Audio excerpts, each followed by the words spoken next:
কিভাবে আল্লাহর কাছে ক্ষমা চাইবেন?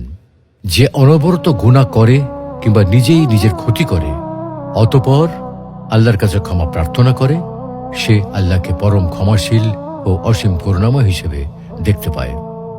আসসালামু আলাইকুম ওয়া রাহমাতুল্লাহ। সুপ্রিয় দর্শক, মানুষ মাত্রই ভুল করে, কারণ মানুষের মাঝে জন্মগতভাবেই ভুল করার প্রবণতা রয়েছে, আর তাই কোনো মানুষই ভুলের ঊর্ধ্বে নয়। আর এ কারণেই বলা হয় প্রথম মানুষই প্রথম ভুলকারী। মানুষের এইসব ভুল হতে পারে মনের ইচ্ছায় কিংবা অনিচ্ছায়, তবে ভুল যেভাবেই হোক না কেন, কোনো কাজে ভুল করে সঙ্গে সঙ্গে আল্লাহর কাছে ক্ষমা প্রার্থনা করলে আল্লাহ তাআলা বান্দাকে ক্ষমা করে দেন। আল্লাহর ক্ষমার পরিধি কতটুকু বিস্তৃত! আসলে আল্লাহ রাব্বুল আলামিন হলেন গফুরুর রহিম, পরম ক্ষমাশীল, অতি দয়ালু।